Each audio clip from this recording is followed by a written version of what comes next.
Greetings, true believers and newcomers alike. You're listening to the DCAU Review, hosted by Cal and Liam, streaming at DCAUreview.com and on your favorite podcast app. Excelsior! It's Spiderman! Let's jam! I didn't say I was finished with you, Rockhead. Look out! Experience. Spiderman! Nice move. I want to destroy you. Hey, watch it! The danger. Well, The mighty Spiderman. He ain't my brother. He's heavy. Extreme. Hang on! This time, I'm at the top of my game. Come down here and fight like a man. I don't suppose I could convince you to come up here and fight like a spider. Spider-Man. Welcome, everybody, to the DCAU Review. I am one of your hosts, Cal, and with me, my good friend, good brother, the man that runs our Twitter page. That's right, it's the 203rd edition of the DCAU Review.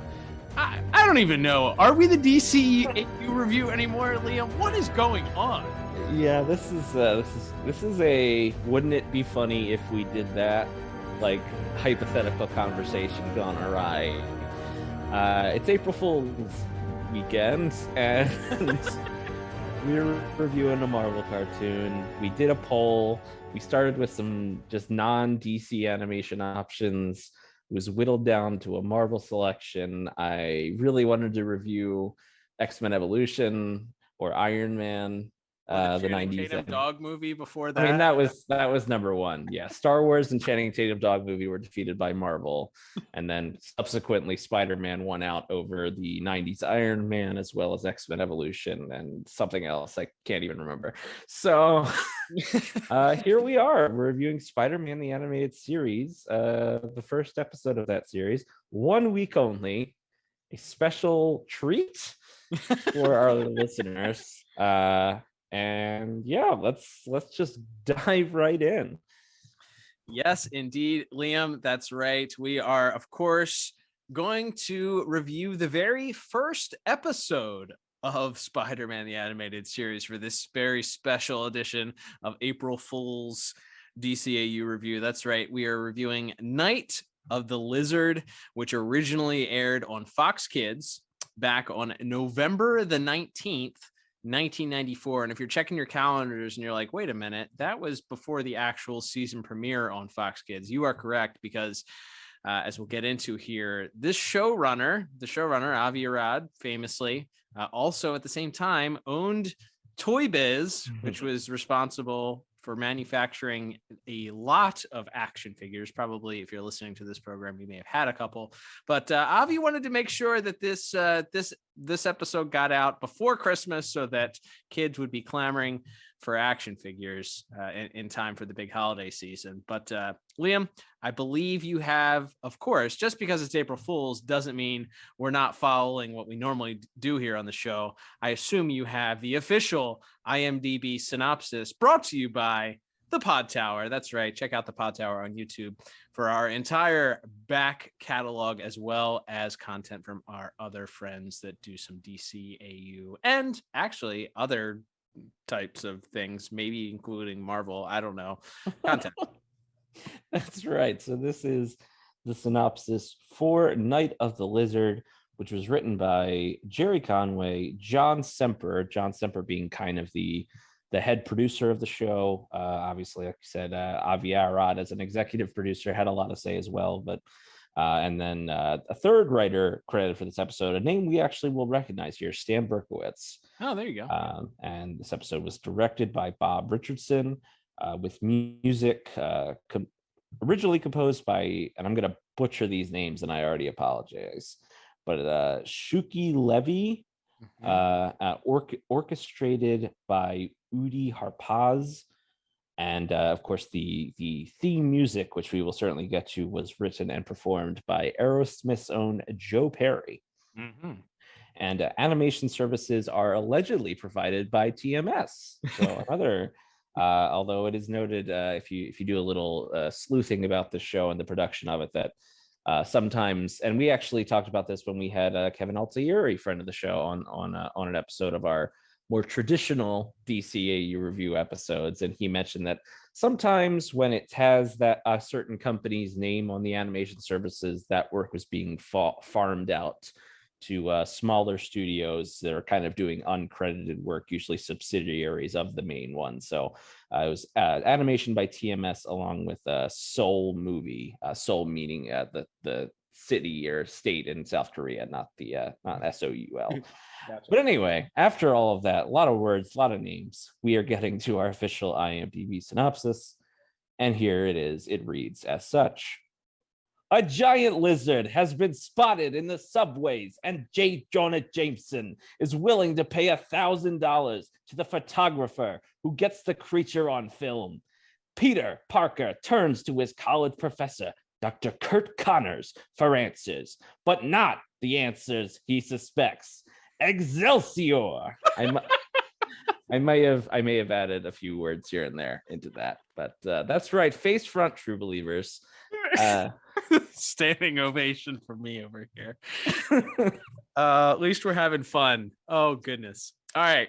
Well, a breakdown of the plot goes as such. That was actually not, I have to give that an A just because of the Stan Lee voice, but it was a little wordy. It was a little much. It was more than just the standard blurb. I felt like they wanted too many details. You could have cut out, if I was a teacher, I would have gone back and like scratched out the whole J. Jonah Jameson part. It's like, this is not necessary to describe what's happening in this show. All right. So we open up the episode and there's a pair of subway workers, working underground. There's some banter back and forth where we learn for some reason that I assume had to be some sort of inside joke from the writers, that one of the gentlemen used to be a TV executive and is now working underground.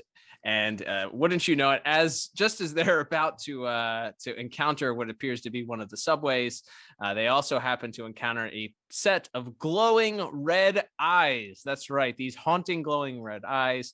They then scramble Scooby-Doo style as fast as they can out of the sewers to jump into this van. Unfortunately, one of the workers is caught by his ankle and is hanging on for dear life. The other one is trying to pull him into the van. Unfortunately, he's pulled back into the sewers and, well, like a true friend, the new guy just speeds off in the van. He leaves him for dead. Says he just screams about the haunting red eyes. And wouldn't you know, this finally catches the attention of our already established wall crawler, Spider-Man himself, who does his best to stop the out of control vehicle from hurting too many citizens below. And Those eyes! They're after me!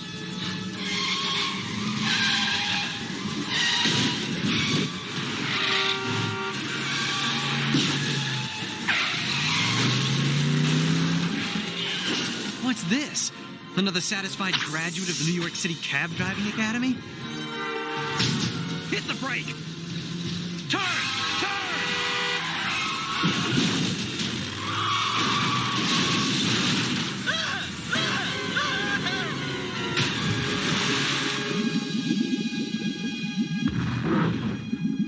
What was that all about? Red eyes.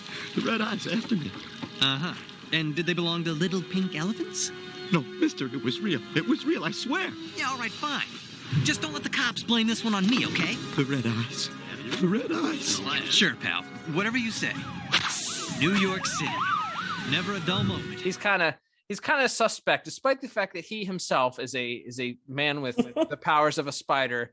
He is a suspect of the fact that there's a pair of glowing red eyes living underneath of the sewer, and does his best to mock this poor soul who's just traumatized from his friend likely being eaten by this giant red-eyed monster living in the sewers.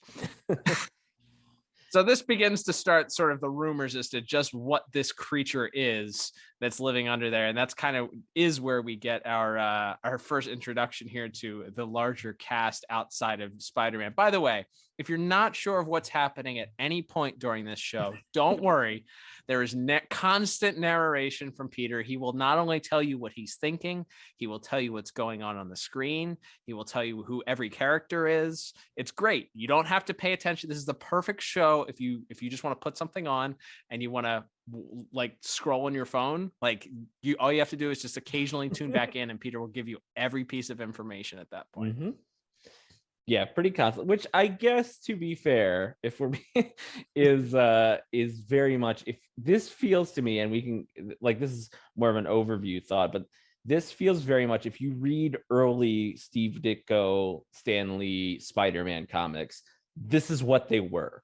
Like, this is, and it's comics kind of all in that area where especially when the comics were done the Marvel method, which is where it was sort of loosely plotted out by the writer and artist together, and then the artist went and drew the whole thing, and then the writer added dialogue, and it's like, well, the whole story's been told, I guess I'll just write dialogue where they just say what's happening in the page. So that is very much on display throughout this episode, and probably throughout this whole series, if memory serves. But yeah, we head into the Daily Bugle, where we have Robbie Robertson along with J. Jonah Jameson and some guy named Eddie Brock, who are all sort of talking about this strange mutant lizard man that's stalking the sewers. And again, Peter's still a little unsure if he believes it, but then J. Jonah Jameson tells him that he will give the photographer who gets a picture of the lizard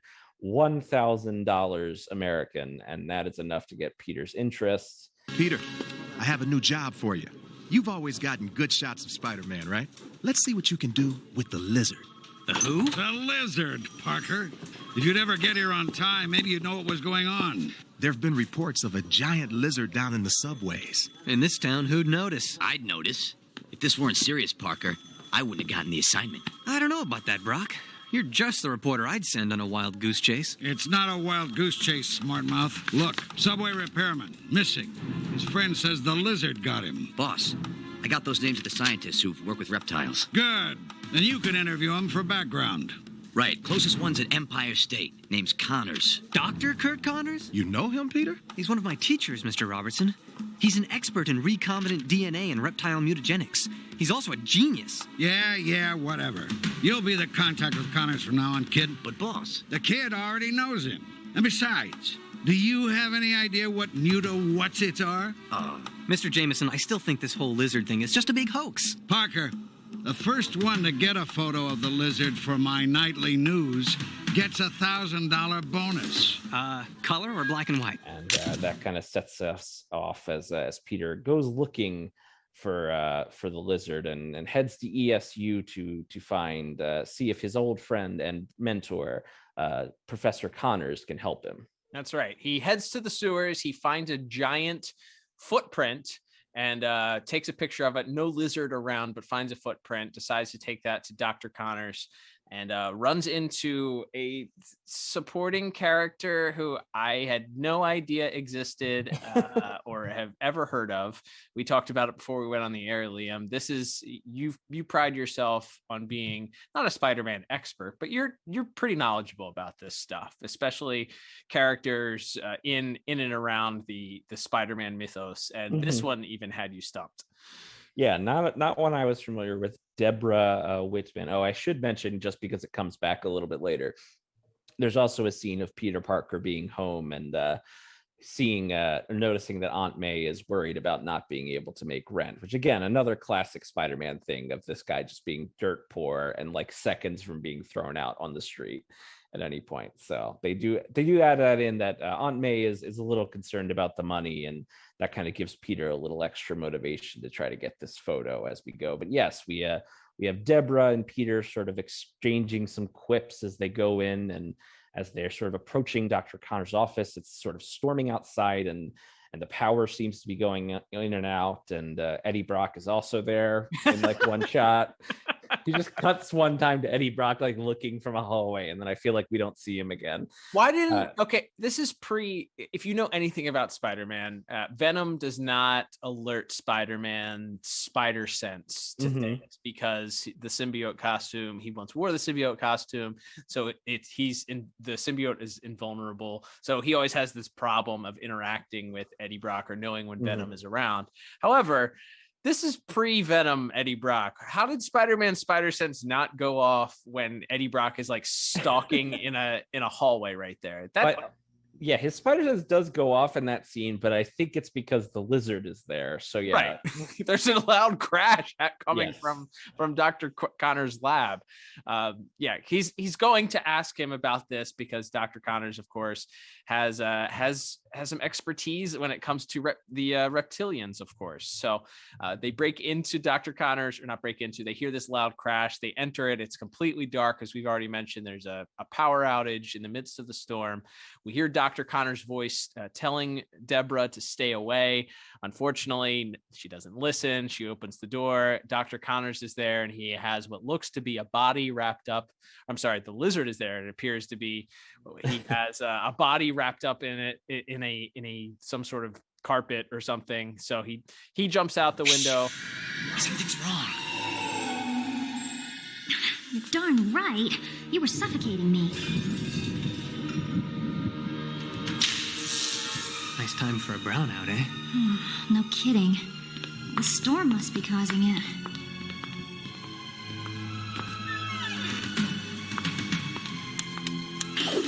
Who's there? Who is it? No, stay away. Dr. Connors? What's wrong? No, Deborah, wait! But it sounds like he needs help.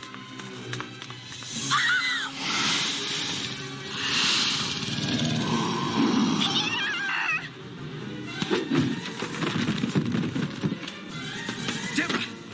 Are you all right? I got the wind knocked out of me. What's that thing done to Doc Connors? Stop! Come back! Peter, don't leave me here alone. It's all right.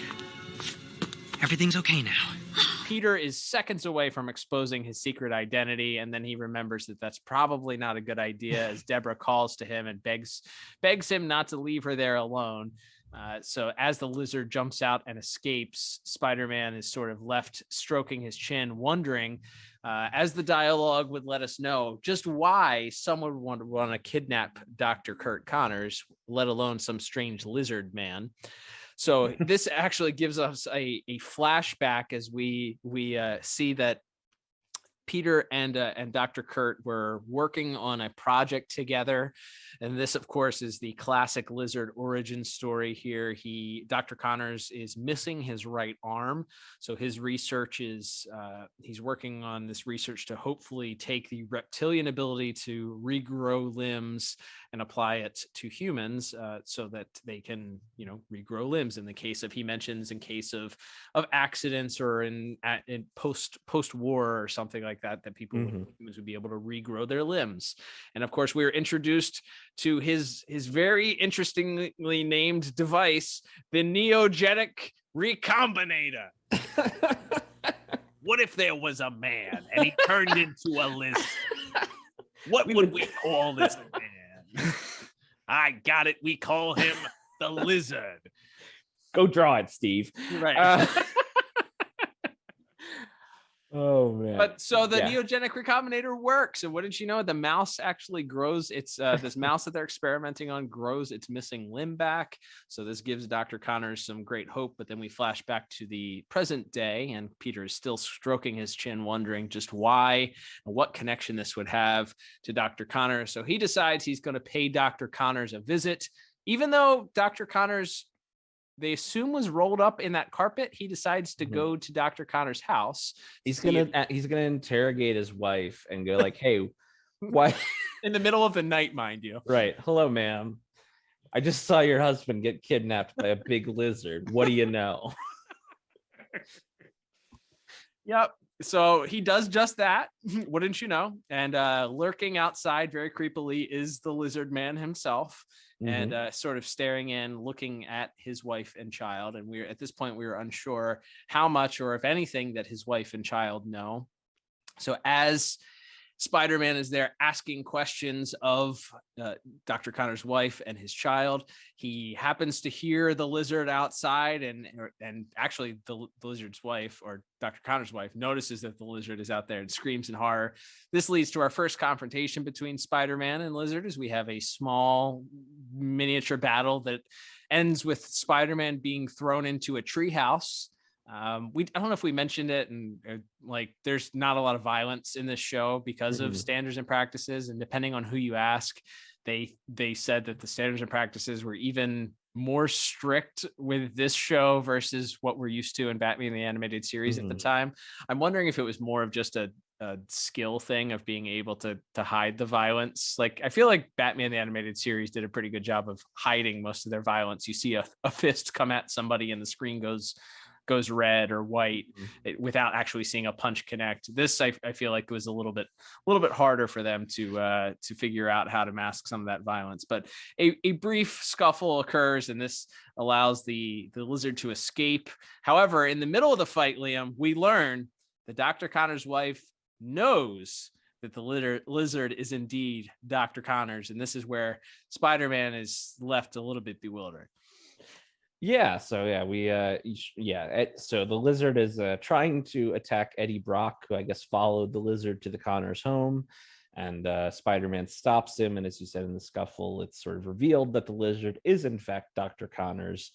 And yes, we find out pretty quickly that they are aware of it, and that he is, of course, as you mentioned, during these experiments, was able to seemingly successfully grow his own arm back. But as he returned home, he had already sort of begun to mutate, and now he's turned into this sort of full lizard dinosaur-like form that we know as the sort of the classic lizard design. And as they're sort of discussing this and discussing his identity and why they haven't gone to the police yet, and they're worried that they would look at him as a monster and try to hurt him and all of that, Spider-Man happens to notice that, oh yeah, Eddie Brock's still around, and overhears all of this and begins to try to run away, just like full sprint away.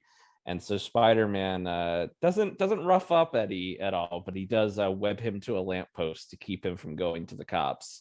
However, while Spider-Man is away dealing with Eddie Brock, the lizard is able to return and kidnap his wife Margaret and sort of leave his son. I do love, there's a little bit of dialogue as the son's like, oh, he took my mom down into the sewer. You got to help him, Spider-Man. Spider-Man's like, I will, but first I'm going to take you to your neighbor's house because it's bad because children shouldn't be left at home by themselves. There's your lesson, kids. Mommy! Billy, where's your mom? Daddy came back and took her away! Down there! The sewers. Listen, I'm gonna carry you to a neighbor's house where you'll be safe. Then I'll go get your mom and your dad too. Okay? Okay, don't let anything happen to them. And then we go to our sort of final little action beat of the episode. We have Spider-Man sort of crawling all around the sewers, trying to get down to the lizard's lair. During that process, he is able to find the other construction worker who we thought might have been killed or eaten, but no, here he's still alive, and Spider-Man promises to come back for him after he deals with the lizard. And then we get sort of our final action beat where we do in fact find out that the reason the lizard's plan is to use this device. He's going to hook it up to the power lines of the city, which are located in the sewers down here, which is why he kidnapped the one worker, I guess, to help him rig this thing. But then he needs human hands. His lizard hands can't pull the trigger on this weapon, and so he needs his wife to pull the trigger once it's hooked up to the power station. And so he will turn the entire city, including their son and everyone else, into lizards. Which, what else are you gonna do? I mean, yes, but he says no more pain, no more suffering, and she's like, I'll be like you. Yeah, he mentions like he starts doing like he goes down like a real like eugenics route with it. He's like a new, more superior being will take over. He definitely says race. Like he says superior race. Yes, and then his wife astutely points out, but you can't even turn your device on with your weird lizard hands, you idiot. You need a human hand to do that, stupid. So, but he's still not dissuaded. He still wants to set up and and turn on his device. But thankfully, Spider-Man arrives just in the nick of time, and we actually the bit of violence I was surprised that we got, and I did see a note that this was actually centered in some of the syndicated airings.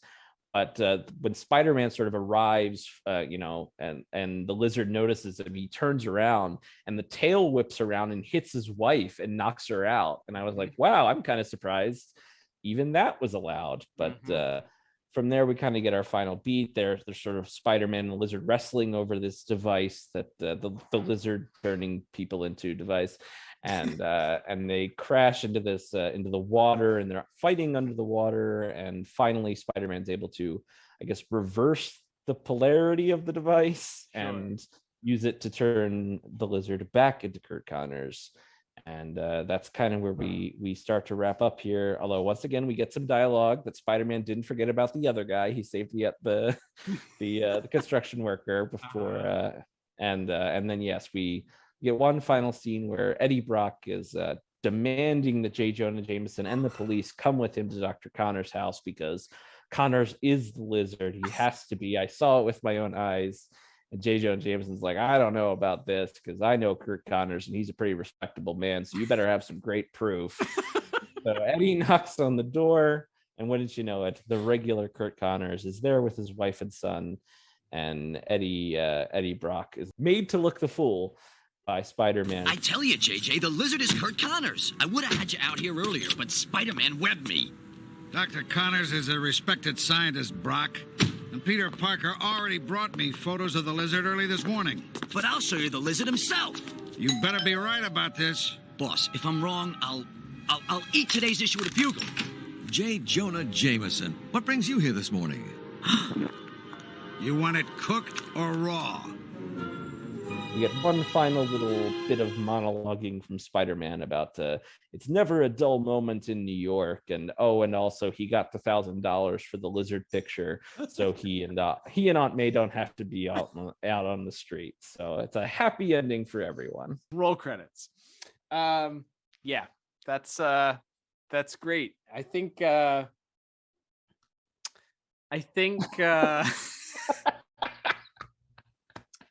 just trying to collect my thoughts here. As far as an episode of television, this is an episode of television, you know? Sure is. There are a lot of episodes of television, and this is certainly one of them. It starts and it ends. There's some things that happen in between. No, but in all seriousness, this is a big bowl of okay. It's a fine episode. It's fine 21 minutes.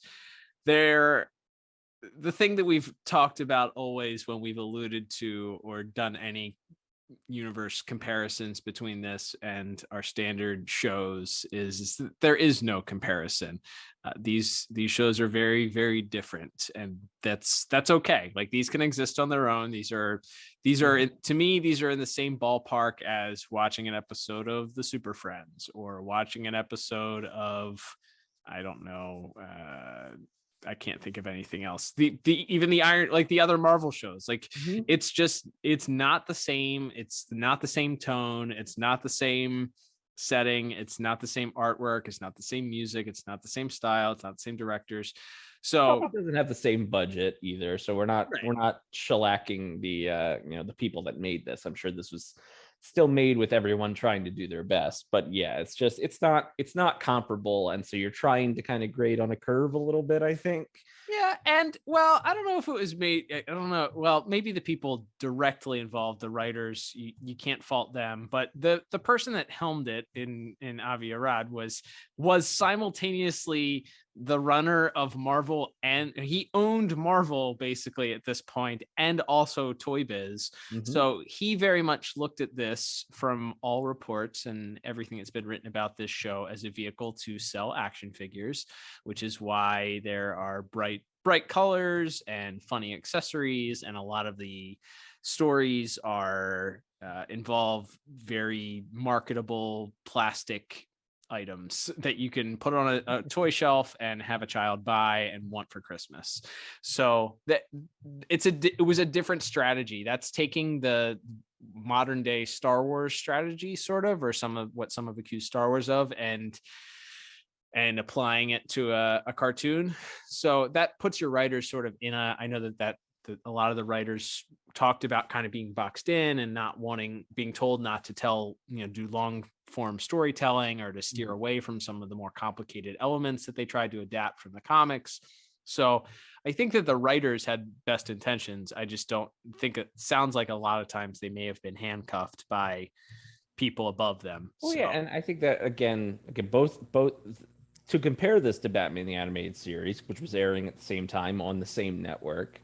I mean that tells you what Bruce Timm and Eric Radomski had in an executive producer who was Gene McCurdy at the time, and how she was willing to go to bat for them, and how she was willing to sort of, back them on their vision for the show. Yeah, and on the other hand, if you have someone in charge or an executive producer who is looking at this as, hey, the end goal here is to sell toys, so let's not complicate this, let's not overthink it, let's just tell an adventure show that kids can watch and not really overthink it, and let's make this as cheaply as we can. That's another difference. It's who was in charge, and who was in charge of who was in charge, right? And who was willing to, again, if you don't have an executive producer or someone at the studio sort of backing your decisions and all that kind of stuff, that's a huge difference, and it's definitely very apparent in the storytelling, and as we'll talk about in a second here, our visuals. But I guess we should get to our plot scores here, Cal. This was hard for me to score. I had some fun recapping it here, and like you said, there's nothing particularly wrong with it as a story. I settled on a 5 out of 10. Like it's all right. They don't really try to throw you off. I guess they try to throw you off the trail a little bit with the lizard has Kurt Connors tied up in a tarp or whatever. Right. But they don't really try to throw any red herrings in there to make you think someone else could be the lizard. I guess there's some tension in Spider-Man, like of Eddie Brock trying to expose it. But I mean, like, the other thing is, like, Spider-Man's also in this for the money.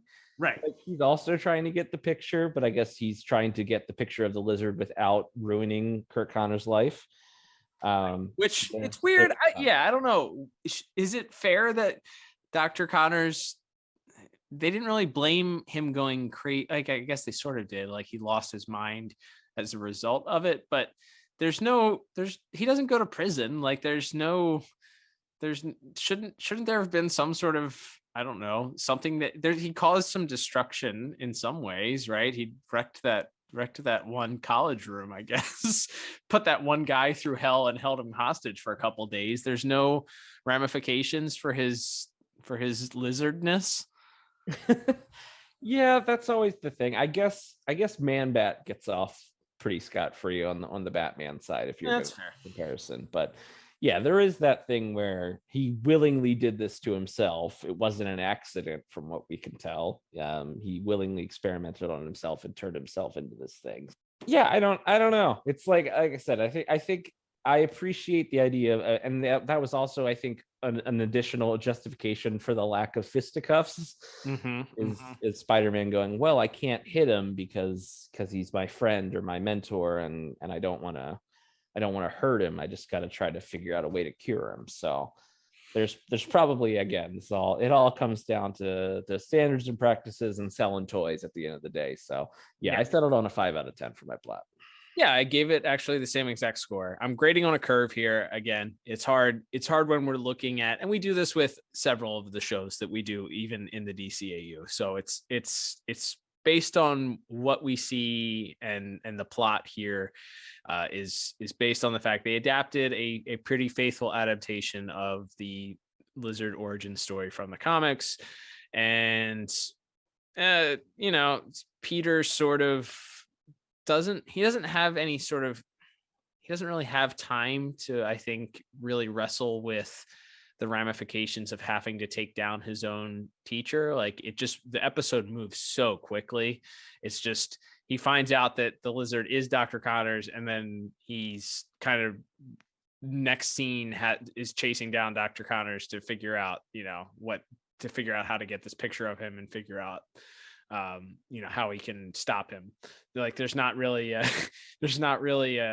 beat where he gets to really consider the fact that he might have to come to blows with his friend. So, or, his mentor, or his own teacher. So I think some of those beats, this episode could have slowed down a little bit. Maybe if you take out the whole Aunt May underwater and needs money bit, which I get, like you said, is definitely a classic Spider-Man trope. But if you had taken that story beat out, you may have had a little bit more time to sort of flesh some of that stuff out. Anyway, It's fine. It's a fine 22-minute episode that ultimately is foiled because the lizard doesn't have opposable thumbs, apparently.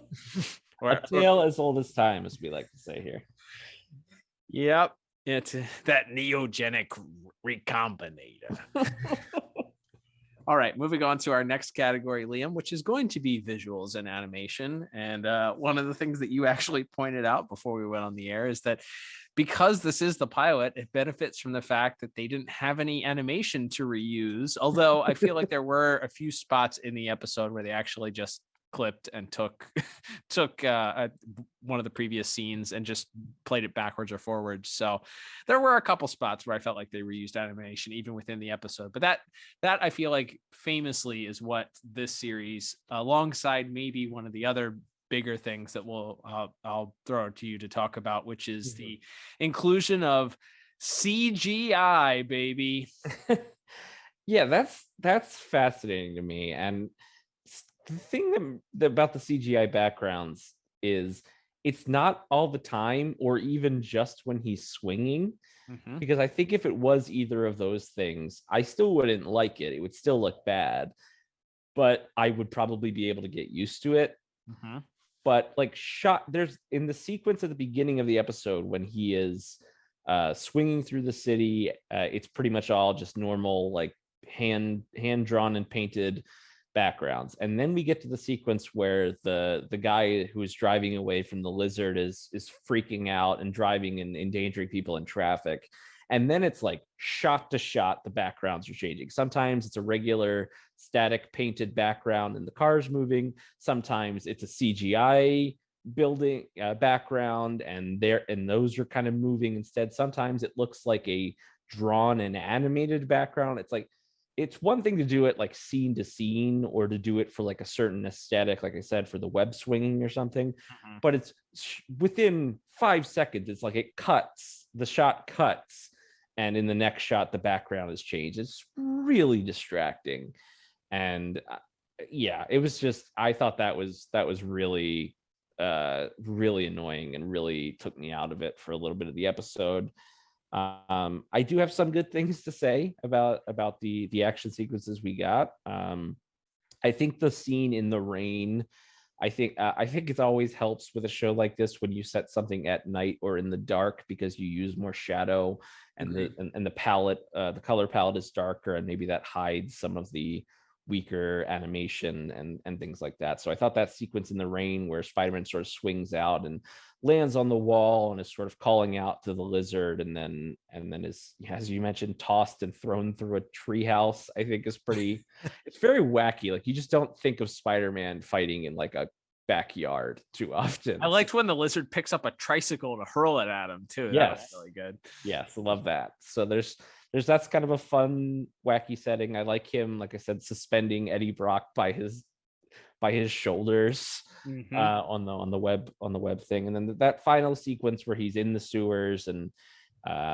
like there's a spot where he goes to crawl on the ceiling and he sticks his hand in some sort of mucky substance and falls into the water. Like, there's a good bit of like slapstick comedy to that sequence. And then the final bit where they're sort of wrestling over the device and they're under the water and sort of fighting back and forth, I think that's pretty solid as well. And I think the lizard himself, like when he's doing something, when they have the big tail sort of whipping back and forth, I think that looks pretty good as well. So there's not without positive things to say in total there, but yeah, not again, we're certainly grading on a curve with this as well. That's for sure. Yeah. A couple of things I did mention. I also had notated anytime that there were dark, the scenes were darker, the times where he's actually in the sewer. I thought that those looked a little bit more aesthetically pleasing. As you said, we've notated that even in the Batman and some of the Superman episodes as well, that sometimes when things are darker, it looks better. It just looks better for whatever reason. I thought that the glowing eyes trick that they did with the lizard was a neat one also. I thought that they used that right off the bat, and they sort of used the shadow to obscure his face in that opening scene, and then later on they kind of bring the glowing eyes back just as a reminder as to what these subway workers were specifically talking about. So I loved that. I thought that was great. I think the lizard looks cool. I think mostly everybody him and Spider-Man look pretty neat. I did see there was some inconsistency, it seemed, in the way that they cell shaded Spider-Man. There were some scenes where he had cell shading exclusively on the blue parts of his suit. Like there was no shading on the red at all.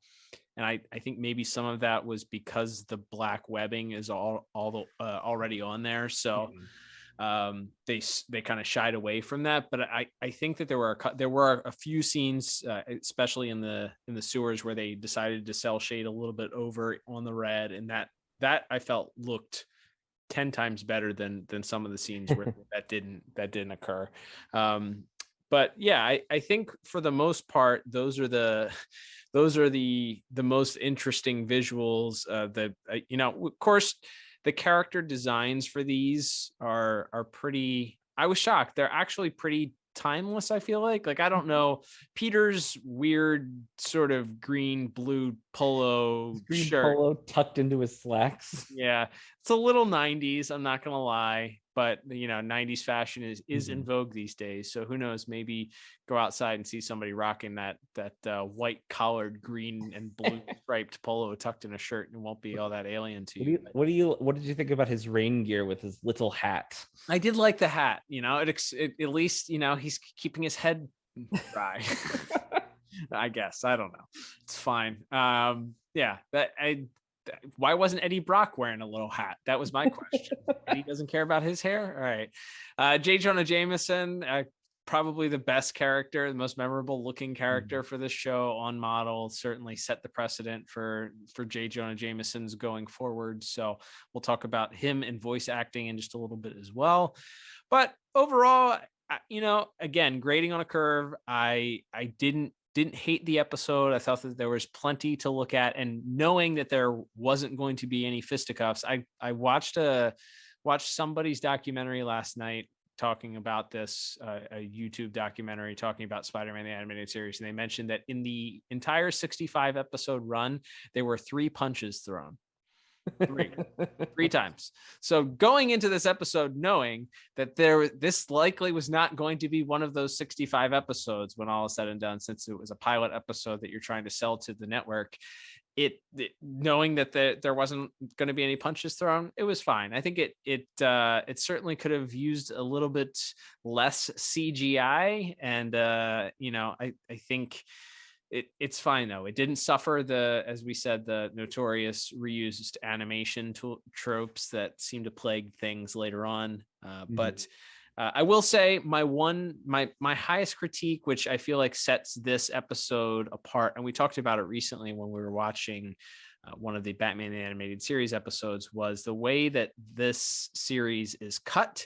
And that is that there are so many quick changes and camera, like the basically what would be the camera moving directions and different points of view. It cuts so quickly that we don't have time to really settle on what we're looking at it sometimes, which maybe works towards this episode's benefit because you're not staring at some animation that is lackluster at times, but also it just makes things move so fast and feel like you're watching an episode strictly designed for people with ADD. It's just a little bit cut. Yeah, I do wonder if that's to cover up, like, one, again, it's you have to animate less because you don't have to do like a transition where Spider-Man jumps off the hood of the car and onto the front, you just kind of cut and then he's there, or that kind of stuff, or if it's, you know, do with like what kind of storyboarding they did it, or if that's just the way they wanted it to look. And like you said, it's more of a, you know, kids have short attention spans. We got to constantly be changing what they're looking at and how they're looking at it. But regardless, yes, I definitely agree with that. There's a lot of really quick cuts and changes in angle and things like that. Grading on a curve, though, I ended up with a score of 6 out of 10 for this episode. What about you? Yeah, I went with the exact same score. I think probably would have gotten a little bit lower, but I think the two later fight scenes with the lizard, and as you mentioned, that introduction to the lizard is good, and the bit where they go into Dr. Connor's office and you kind of just see the silhouette, I think is pretty good and atmospheric as well. So yeah, not great, but even within this weaker animated world, I think it's a solid effort. That's a decent score, and I think it's higher, honestly, than what I would have expected it might be, based on what I thought kind of going into things here. But all right, Liam, let's move on to our next category, which is going to be music. As we mentioned, this actually does have a live orchestral production when it comes to music. The show's music was done by actually Saban Entertainment. They of course also did the notorious X-Men music for the X-Men animated series. They also did a lot of other famous, of course, Power Rangers, probably most notably for their other things that they worked on here. But before we get into the actual show's music, I think we should take some time to talk about the aforementioned Joe Perry composed, that's right, the Joe Perry of Aerosmith composed theme song, which to me, I'm going to throw this out here. I like the Spider-Man does whatever a spider can song, but this is the quintessential Spider-Man theme to me. I'm kind of with you on that. Like, I think it's good. There's not a lot of lyrics to it, which is fine. It does have that weird like bridge part where the guy's just going spider blood over and over again, like a real psychopath. Like something a serial killer would say when they were trying to psych themselves up to murder someone. But yeah, I do think that hits. What's interesting to me is because that theme song, and it is great, and it's catchy, and you find yourself humming it after you've watched it. It's got the great guitar solo towards the end of it as well. Tremendous piece of rock music. But interestingly, as you said, we have sort of a very traditional orchestral theme, a la maybe not to the same ability or quality of a Shirley Walker theme, but we do have kind of normal cartoon orchestra music for the rest of this. So what's interesting to me is that they didn't think to like employ rock music as the general tone for this show, like we saw later on with a Justice League Unlimited or something like that.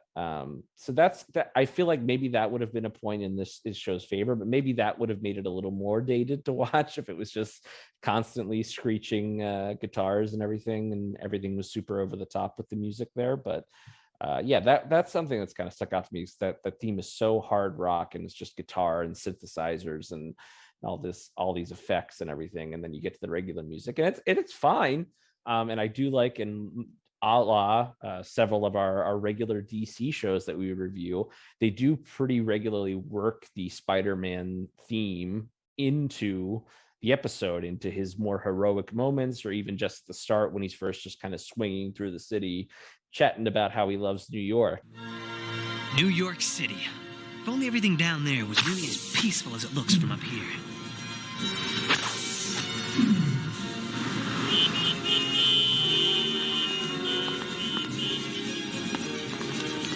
Like you kind of get it played in a few different ways, and played sort of softer at the beginning and then maybe a bit more heroically when it's brought in towards the end of the episode. So I do like that they layer that theme in, even if I kind of feel like the genre of music they chose was an interesting one.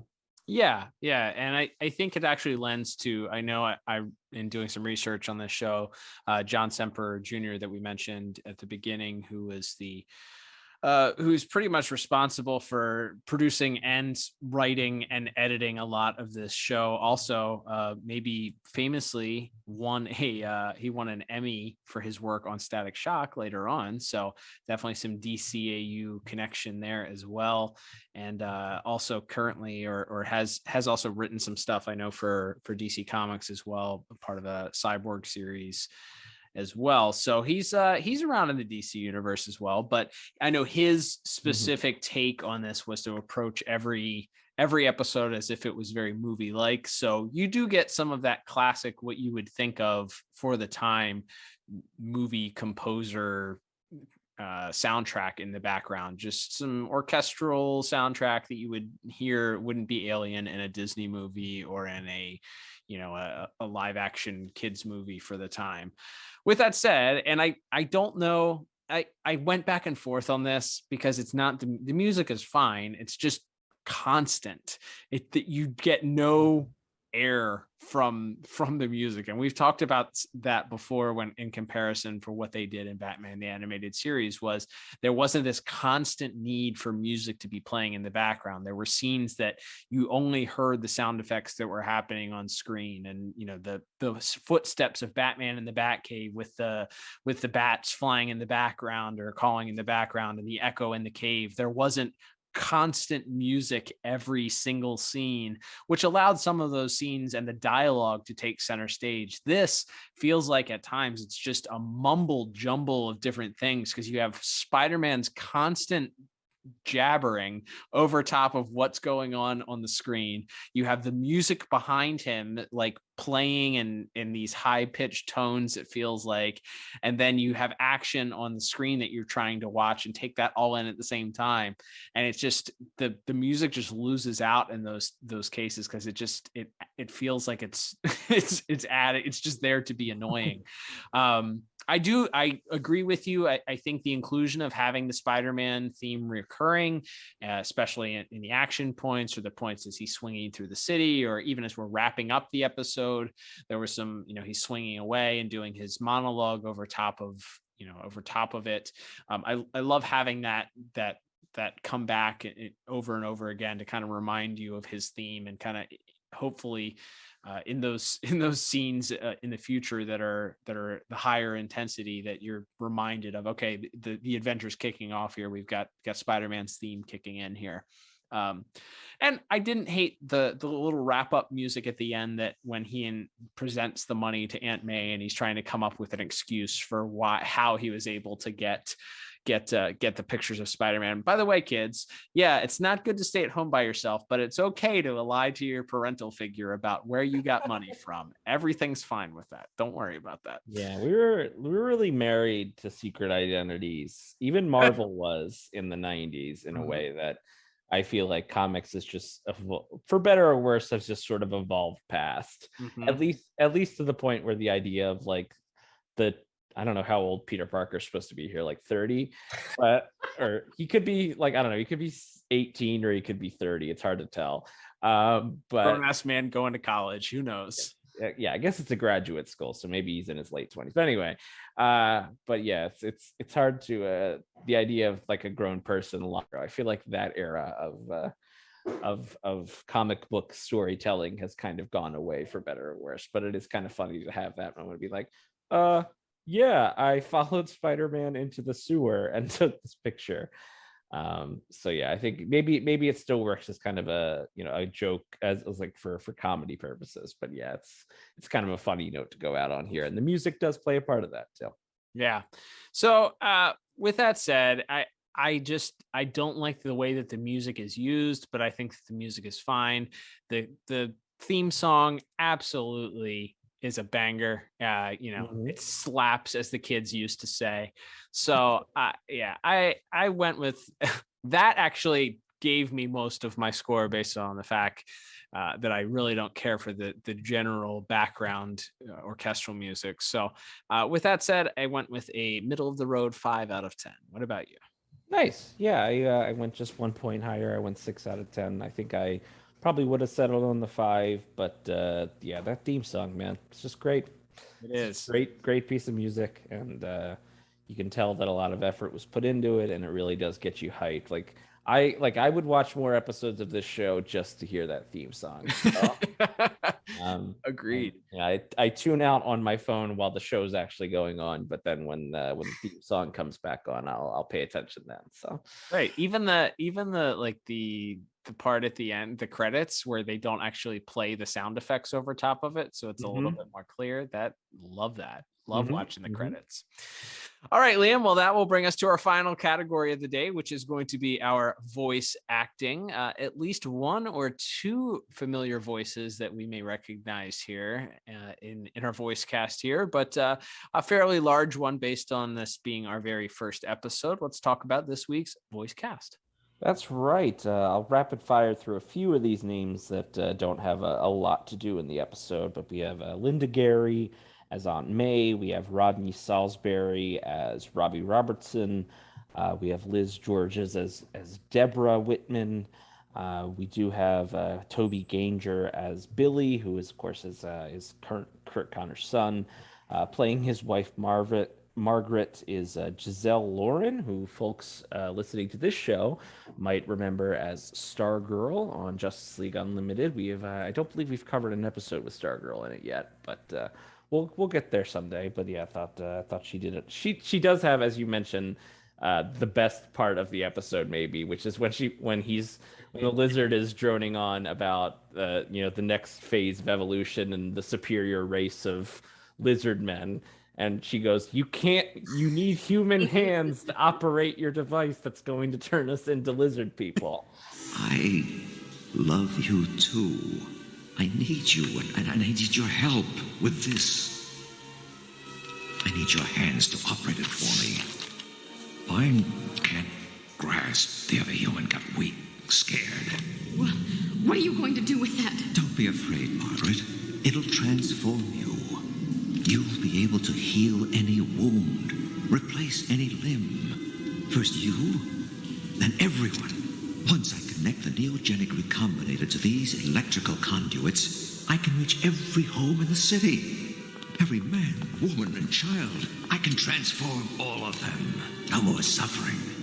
No more pain. But Kurt, after you transform everyone, we'll all be like you. Of course. I'm the first of a new race, a better race. If you're so much better, why do you need my hands to help you? You're not better. Look what you've become. No! You're twisting things. I can make people well again. And he's like, she broke him on the wheel of logic there. So she had a good line there.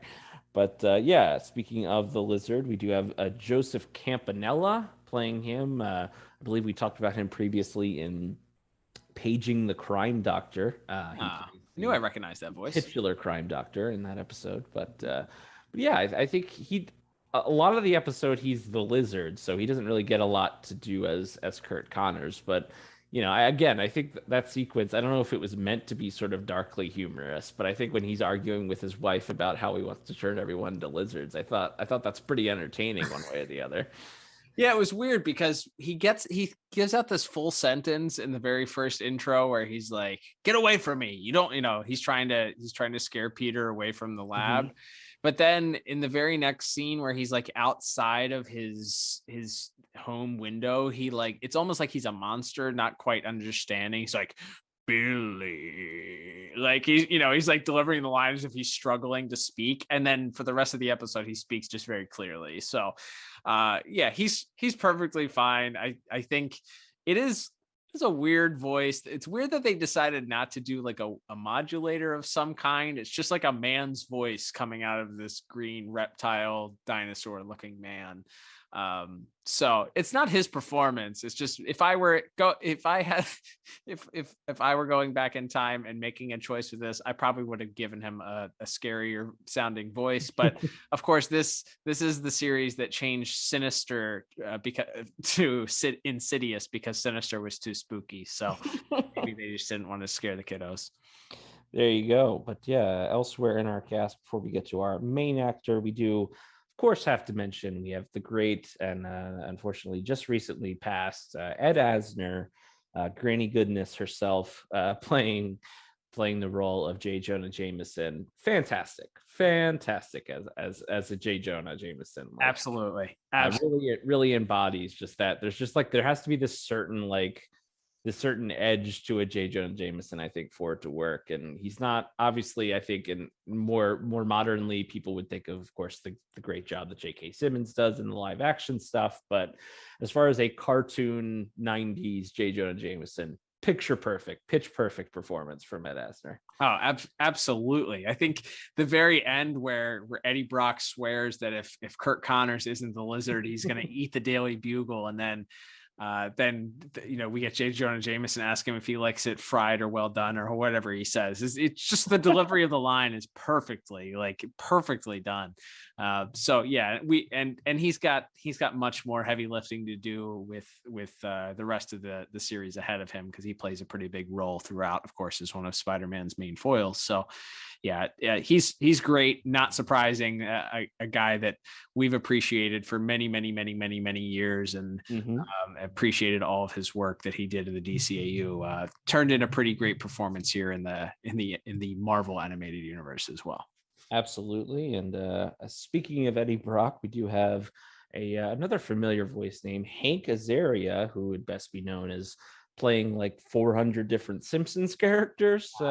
Most likely, but yeah, a voice acting legend, I would say, at this point. And funny to hear him be this kind of, they do a good job. I do like that, because we do get to Venom fairly early in this series. I think it's in the first 13 episodes Venom shows up, but we do at least get this episode, and I think one or two others, where you do kind of build up to it, and you have Eddie Brock as just this kind of sniveling, whiny, like, punk that's running around trying to outdo Peter Parker. I think that adds to the whole idea of a Venom character that I don't necessarily think has been captured very well in more recent live action mediums. It's just that like both Venom and Eddie Brock both hate Peter Parker and Spider-Man for different reasons.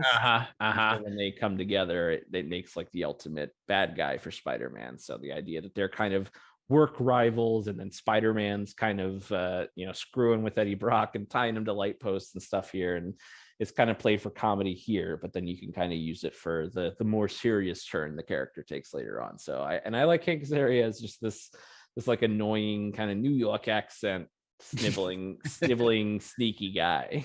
Yeah, and he goes toe to toe with Peter. I like that this version of Peter is less of like the schlubby loser, at least right off the bat. We're not introduced to him as a schlubby loser, so it's less that Eddie is the bully and Peter is the loser, and it's more that they're sort of equals or peers working together that just have this rivalry where they both don't really care for each other. And at least in this episode, Peter gets the upper hand pretty easily, and the sniveling, underhanded guy ends up having to almost quite literally eat a newspaper at the end. So eat his own words at the end of the episode. So yeah, Hank Azaria is definitely a voice acting legend. And I'm sure if we were to watch more episodes of this show, we would see better performances and more in-depth performances as we get further into the Eddie Brock Venom storylines. Absolutely. And that brings us to the main event here. Christopher Daniel Barnes playing Peter Parker / Spider-Man. I remember not really liking his Spider-Man voice when I was a kid.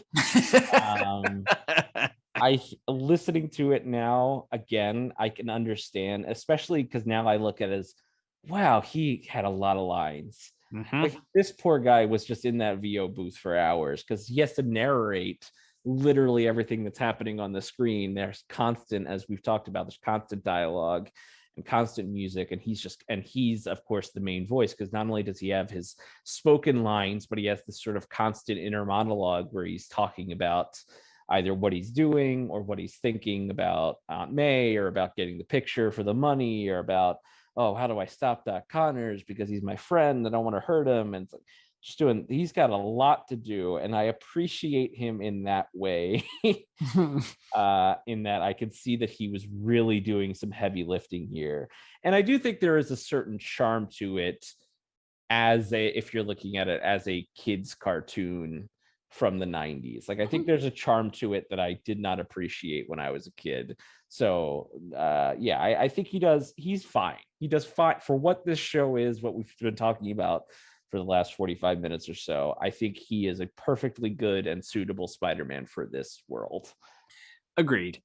It's like you said, it's not his fault that he was given probably a stack of pages for each episode of dialogue to do, and he's also dealing with a character, weirdly to say this because most superheroes wear masks and this is all cartoons that we're watching, but he wears a mask, so there's not much emotion that's expressed outside of maybe some eye movements.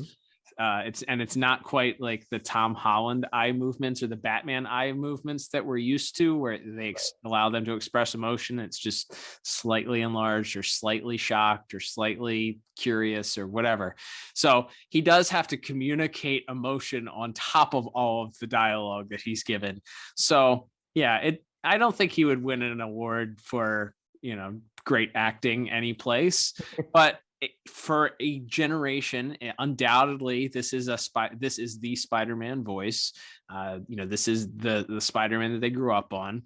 He, of course, plays this role over this entire series and plays it in, crossover episodes in the other X-Men and the other Marvel animated series episodes that he ended up being in. So for a lot of people, this is their Spider-Man and what they were used to.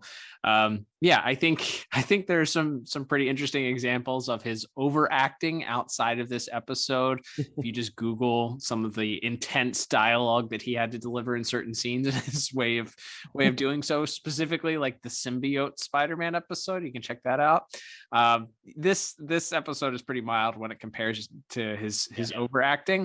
So I think it's fine. I think the only parts where I was like cringing a little bit was the dialogue as he's fighting with Dr. Connors over the neogenic recombinator underwater. And he's like, think about it. Just 3 days ago, this man was my teacher. And now we're fighting for this. I was like, all right, man. Like, all right. Yeah, I know you were given these lines, but come on.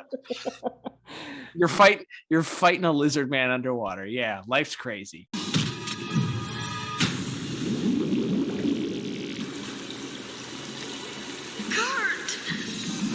Strange. So strange. A week ago, this creature was a scientist. My teacher. My friend. He cared for people and wanted to help them just as I do. And now look at the both of us fighting each other. Fighting for our lives. But anyway, yeah, he's fine otherwise. It's okay. He's okay, and he's doing a lot in the lion's share of the episode, and probably I don't know who the voice director was, but they can't all be Shirley Walker, that's for sure. So what he had working with him here, I think he did a fine job, and this episode in a vacuum, I think was fine for his performance. That's right. Casting and voice director for this is Tony Pastor is his name. So. Okay. All right. Yeah, along with I believe Ralph J. Rivera is the other name for casting. So yeah, like I said, I think he is doing his best with what is given to him. Mm-hmm. There is a certain kind of charm, and there is that thing which I think some people, especially if you read Spider-Man comics at any point, you want a Spider-Man who's sort of constantly talking and quipping and making jokes. And when he has the bit when he's going into the sewers where he's like, I bet the Fantastic Four never have to go into the sewers, and I bet the Avengers don't either. Like, I think that's kind of cute and charming there, and I think he does a solid job. His quips, I thought his quips, like, I thought I would be more annoyed with the quips, and I thought that the quips were the most charming part of his delivery. Agreed. Yeah, so for all those reasons, like I said, I don't think anybody's great. I think Mr. Barnes does a really solid job, and I do really love Ed Asner as J. Jonah. But overall, I just ended up settling on a 5 out of 10. I think mostly because the lizard doesn't do much for me, but kind of middle of the road, 5 out of 10 for my voice acting here.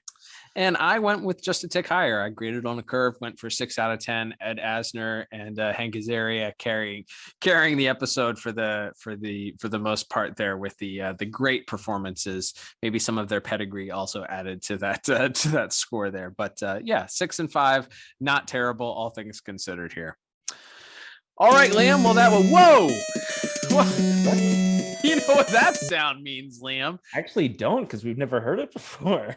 Well, here in April Fool's world, in the in the Elseworlds here in the multiverse, that's right. That is the bonus point sound, Liam. Of course, anytime we review a Spider-Man episode and we have a bonus point to give, that's the sound that we hear. How could you forget? 100% of the times we've done a Spider-Man review, we've heard that sound. No one can dispute that. But yes, that's right, and it is my bonus points. So I wanted to give a +1, and I didn't really feel like this fit in any of our 4 main categories. But I love the sound design of this series, specifically the web shooter sound and the spider sense sound. I think those are both just fantastic, grade A. Like, I think they're great.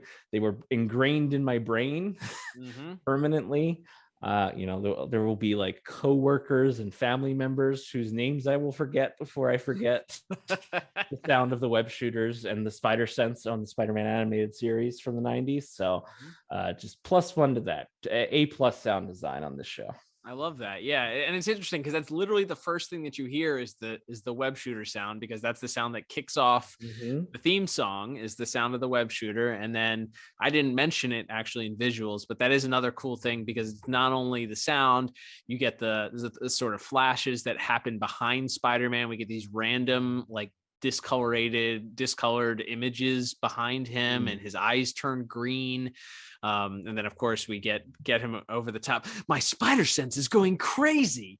So it's all of those things working together, but specifically the sound itself. And I dare say that this is the best iteration that I've seen of Spidey sense of a Spider-Man on screen, because it really makes it stand out, as opposed to just like, oh, he kind of noticed something was going on there, or, whatever. I don't feel like they've necessarily translated that power, maybe intentionally, into the live action very well. So this, I feel like, makes it stand out, and certainly reminds you that is one of his powers, is his heightened sense of awareness there. So great bonus point for that one. So absolutely.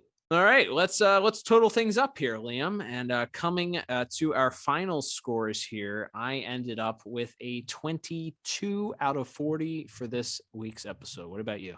Yeah, and with the addition of my bonus point, I am just 1 point higher at a 23 out of 40. All right. Well, we when it comes to Marvel animation here, I guess we have to talk about rewatchability here, and we're only going to talk about that in the sense of if you are watching the entire Spider-Man universe, I guess. But again, we didn't really mention it, but we kind of alluded to it a couple of times, but technically there is a larger Marvel animated universe that's loosely connected from all the way starting with the Iron Man and Fantastic Four series, and then the Spider-Man series and the X-Men series, and then the Hulk and Ghost Rider and all these other slightly loosely based tie-in series that eventually sort of kind of cross over, and you get voice actors sharing roles and stuff like that. Sometimes the voice actors and the character designs look similar, and sometimes they did not. Right. Yeah. It was sort of the Wild West. Like, sometimes they decided to use the same voice actors, sometimes they didn't. There is a giant crossover, culmination of the Secret Wars storyline that ends the Spider-Man the series here. So you do have a larger Marvel animated universe, I guess. So what say you, Liam? Rewatchability is for this episode, speaking towards Spider-Man the animated series, and then maybe if you're interested in getting into the Marvel animated universe. Yeah, probably a +1 for both in that case, a thumbs up for both, because it's the first episode of the series, so I think you got to watch it for that reason. And as an episode, it does introduce an iconic Spider-Man villain who's going to come back a couple of more times in the series.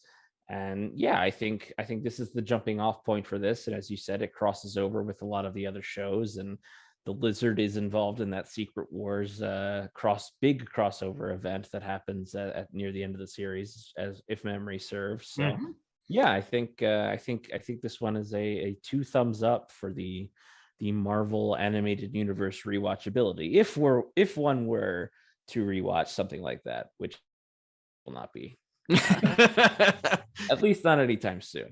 Yeah. I'm with you. I think if you're looking at it in a vacuum, this is important to the series because it introduces a character that comes back several times on this series. As far as the grand scheme of things, I guess because it's the first episode of the series, even though it's not an origin tale, it's not any of that stuff, it does give you a kind of a lay of the land of each of the characters. So it's kind of important because those characters, if you're watching multiple shows and trying to watch all the crossovers, it's probably important to know who the characters are here in the Spider-Man universe. So I agree with you. 2 thumbs up for that if you're trying to do that. All right, Liam. Well, that will wrap us up for this week's crazy April Fool's episode. Don't forget, if you liked this, you need to listen to this and tell your friends to listen to this. This might be the only time that we ever listened or you ever hear us review a Marvel animated property here. So if you like this, tell your friends about it, listen to it a couple times, and leave us some feedback. Send us some tweets. Let us know that you liked the episode. Tweet us at DCAU Review. Comment on our post on Instagram at DCAU Review. Leave a comment on the video here on YouTube if you're watching on the Pod Tower on YouTube. So youtube.com/thepodtower. If you were listening to it there, let us know. Give us the feedback that you liked this, and then we'll consider this in the future for future April Fool's multiverse crossing tie-in stuff if this is something that you're interested in. So you guys have the power in your hands. So don't let us down if this is something that you're interested in.